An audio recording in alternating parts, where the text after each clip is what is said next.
नमस्कार, आप देख रहे हैं यूनाइटेड जेके और मैं हूं सुरिंदर शर्मा।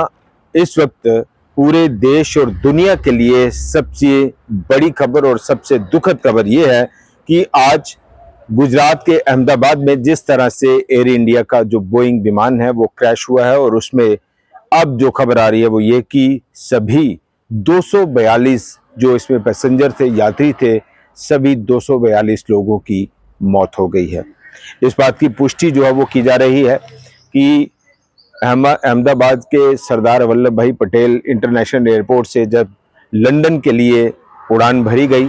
और 2 मिनट का जो समय है, आप अंदाज़ा लगाइए कि ज़िंदगी के अगले पल का पता नहीं कि कब क्या हो जाए।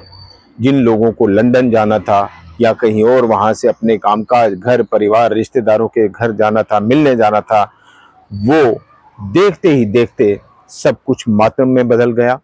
और सिर्फ 2 मिनट के समय में जो है वो 242 लोग मौत का शिकार हो गए, काल के मुंह में चले गए और सभी जो पैसेंजर थे उनकी मौत की जो पुष्टि है वो अब की जा रही है। और जैसा हमने पहले भी आपको बताया कि इसमें 169 भारतीय थे, 53 जो है वो ब्रिटिश यात्री थे, 7 पुर्तगाली और 1 कनाडियाई यात्री इसमें सवार था। और गुजरात के पूर्व मुख्यमंत्री विजय रूपानी वो भी इसी प्लेन में जो है वो मौजूद थे, यात्रा कर रहे थे और उनके भी निधन की या मौत की जो खबर है वो अब उस बात की भी पुष्टि हो गई है। और 242 लोग जो है वो, यानी जितने भी पैसेंजर इस पूरे प्लेन में सफर कर रहे थे, वो सभी के सभी मौत का शिकार हो गए। अब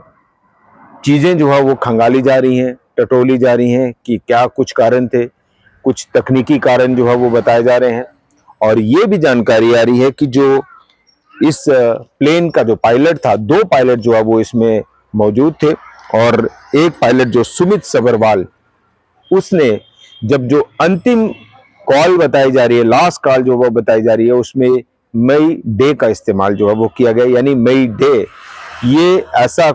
एक, या तो इसको टेक्निकली कोडवर्ड कहा जाता है या क्या, कि ये तब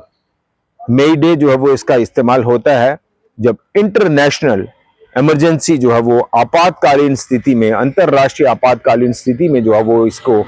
मई डे जो है वो इसका इस्तेमाल किया जाता है। और ये सारी चीज़ें जो है वो अब धीरे धीरे से ये सारी परतें जो है वो खुल रही हैं।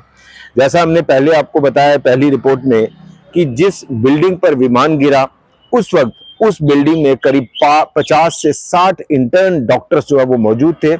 और आशंका जताई जा रही थी कि उन सभी के भी मारे जाने की खबर है। लेकिन अब जो चीजें सामने आ रही हैं उसमें ये कि उसमें जो इंटर्न डॉक्टर मौजूद थे उसमें से 15 जो इंटर्न डॉक्टर्स हैं वो जख्मी हुए हैं और कई सारे ऐसे पैसेंजर्स भी बताए जा रहे हैं जिनको इस प्लेन से सफर करना था लेकिन किसी कारण से उन्होंने इस प्लेन से सफर नहीं किया, या कोई लेट हो गया या कुछ और चीजें रही, उसकी वजह से जो पैसेंजर बच गए, जो ये कहें कि जिनकी जिनकी जिंदगी जो है वो अभी थी, जीवन अभी था, वो जो बच गए वो अब इस प्लेन हादसे की खबर सुनकर सन्न हो गए हैं। इस प्लेन के हादसे की खबर को देखकर वो थर्रा रहे हैं कि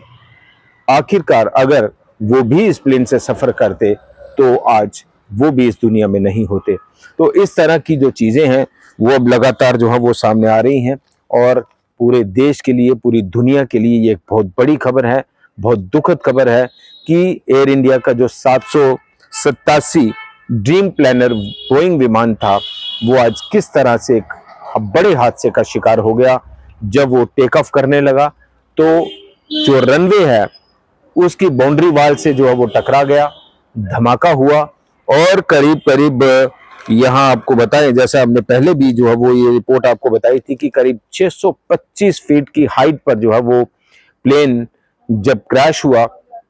एक बिल्डिंग पर गिरा और वो बिल्डिंग की तस्वीरें और वीडियो शायद जो है वो आपकी नज़र से गुजरे हों। तो इस तरह से जो है वो आज पूरे देश ने, पूरी दुनिया ने ये एक बड़ा जो प्लेन हादसा है वो देखा है और कई सारे जो ब्रिटिश नागरिक, 53 ब्रिटिश नागरिक भी इसमें सवार थे, तो 169 जो भारतीय थे वो इसमें सवार थे। और देश के प्रधानमंत्री से लेकर तमाम, चाहे वो अपोजिशन के लोग हों, चाहे वो सत्ता पक्ष के हो, विपक्ष के हो, तमाम जो बड़े पॉलिटिकल लोग हैं, नेता हैं, वो इस हादसे पर अपना जो दुख है वो जाहिर कर रहे हैं। और जैसा हमने अभी आपको बताया भी कि इसमें गुजरात के पूर्व मुख्यमंत्री विजय रूपानी वो भी इस प्लेन से सफर कर रहे थे और उनके भी निधन की या मौत की जो पुष्टि है वो हो गई है। और अब ये बड़ी खबर हम आपको बता रहे हैं कि अहमदाबाद प्लेन हादसे में सभी 242 लोग जो सफर कर रहे थे, जो लंदन के लिए टेक ऑफ किया इस फ्लाइट ने, वो सभी यात्री जो है वो मौत के मुंह में समा गए हैं।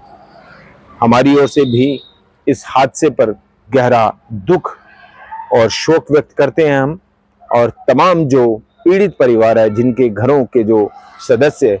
इस हादसे का शिकार हुए हैं और अब इस दुनिया में नहीं हैं, उनके प्रति हमारी गहरी संवेदना है। और इस हादसे में मारे गए तमाम लोगों को हमारी ओर से श्रद्धांजलि है। फिलहाल इतना ही। नमस्कार।